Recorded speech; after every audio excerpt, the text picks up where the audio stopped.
नमस्कार, जनता का आईना में फिर एक बार आपका स्वागत है।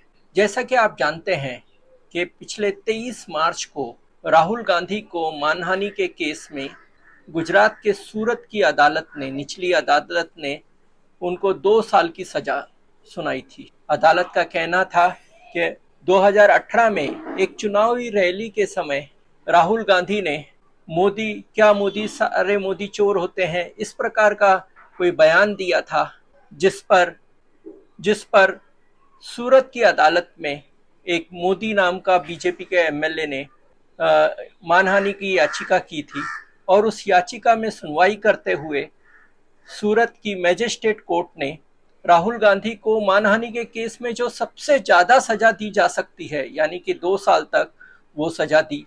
और इसका ये भी अर्थ होता है कि 2 साल की सजा देना, यानी कि उनका जो वो एमपी है, वो एमपी मेंबर ऑफ पार्लियामेंट जो लोकसभा से है, उनकी लोकसभा की सीट भी उसकी वजह से वो चली गई।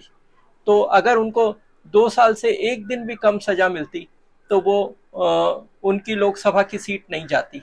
तो मैक्सिमम सजा दी गई। आमतौर पे ऐसे केसेस में कभी भी इतनी पूरी सजा, 2 साल की सजा नहीं दी जाती है। 5 महीने की होती है, 3 महीने की सजा होती है, लेकिन इन्हें पूरी सजा दी गई। उसके खिलाफ राहुल गांधी ने सेशन कोर्ट में याचिका दायर की थी और उन्होंने कहा था कि एक तो उनको जामीन दिया जाए और दूसरा है कि उनकी सजा पर रोक लगाई जाए जब तक कि अपील का फैसला नहीं हो जाता। तो उन्होंने अपील फाइल की और एक एप्लीकेशन की कि जामीन मिल जाए और एक एप्लीकेशन की कि सजा पर रोक लगा दे। अगर सजा पर रोक लगाएंगे तो उसका अर्थ ये होता है कि उनकी जो लोकसभा की सदस्यता है वो नहीं जाएगी, और जब फाइनल सुनवाई होगी और फैसला होगा और उसके बाद जो भी अगर वो लोकसभा सदस्य हैं तो वो बर्खास्त हो सकते हैं, वो सारी कार्रवाई हो सकती है। लेकिन अभी तक बड़ी अदालत ने जब तक फैसला नहीं दिया तब तक इस सजा को बर्खास्त किया जाए, उसको सजा को पे स्टे लगाई जाए और उनकी सुनवाई की जाए, ये याचिका की गई थी। लेकिन आज जो सेशन कोर्ट ने फैसला सुनाया है उस पर उन्होंने उनकी सजा पर स्टे देने से इनकार कर दिया और उन्होंने अपील तो मंजूर करके अपील पर वो सुनवाई करेंगे, लेकिन अपील की सुनवाई 2 साल में होगी, 4 साल में होगी, उसका कुछ पता नहीं। लेकिन अगर सजा पर स्टे लगाई जाती तो वो फिर से एमपी बन सकते थे, उनकी लोकसभा की सदस्यता रह सकती थी और फिर निर्णय जो भी आता उसके हिसाब से। लेकिन आमतौर पे 99% केसेस में ऐसे ही होता है, जब सजा होती है तो सजा पर रोक लगाई जाती है और फिर रोक लगाकर ऊपरी अदालत उसकी सुनवाई करता है और फैसला करता है और उसके हिसाब से आगे कार्रवाई होती है। लेकिन ये केस में बिल्कुल, जबकि ये कोई बड़ा क्रिमिनल केस नहीं था, इसमें मैक्सिमम सजा 2 ही साल थी। ये डेफेमेशन का, मानहानि का केस था। जो मानहानि का केस आमतौर पे सिविल केस होता है, लेकिन यहाँ पर क्रिमिनल केस भी रखा गया, भारत में रखा गया है।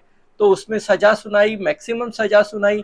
मैक्सिमम सजा सुनाने के बाद उनकी सजा को स्टे भी नहीं किया, यानी कल अगर फैसला अदालत ये देता है कि उनकी सजा सही नहीं थी तो वापस से उनकी लोकसभा की सदस्यता नहीं आएगी, या जो वो जा रहे हैं लोकसभा में और वो जो वायनाड कॉन्स्टिट्यूएंसी का रिप्रेजेंटेशन करते हैं, उनका रिप्रेजेंटेशन आज कौन करेगा। यानी कि इसका मतलब ये भी है कि वहां पर अभी बाई इलेक्शन होंगे और वहां पर उस पर वापस से सुनवाई होगी। तो ये सारी चीजें, ऐसे लगता है कि ये जो कानूनी नॉर्मल पहलू है, नॉर्मल चलता है, उससे हटकर राहुल गांधी के लिए विशेष ध्यान देकर उनको विशेष सजा दी जा रही है। इस तरह का एक इम्प्रेशन जा रहा है, जो कि कानून में ऐसा नहीं जाना चाहिए। कानून में जाना चाहिए कि कानून सबके लिए बराबर है और वो न तो सिर्फ बराबर होना नहीं चाहिए, वो दिखना भी चाहिए। लेकिन यहाँ पर दिख रहा है कि कानून एक तरफ अलग तरीके से जा रहा है और जो सत्ता है वो अपने अनुसार फैसले ले रही, फैसले सत्ता के अनुसार हो रहे हैं।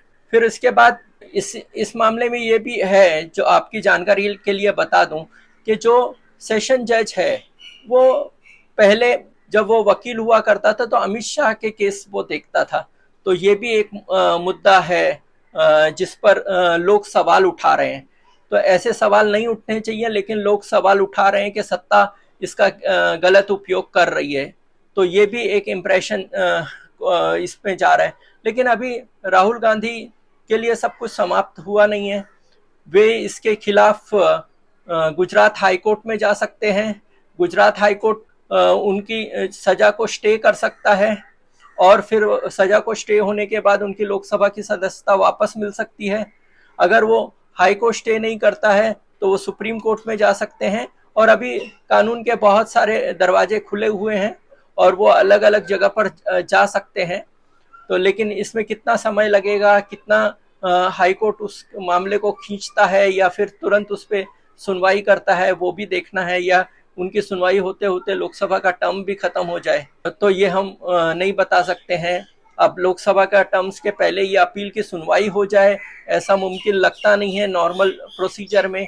तो ये जिस तरह से ये आरोप लगाया जा रहा है कि यहाँ सत्ताधारी अघोषित इमरजेंसी लगा दी गई है और सत्ता अपने हिसाब से चीजों को वो कर रही है और वो पूरे विपक्ष को खत्म करके सिर्फ एक पार्टी रहना चाहती है।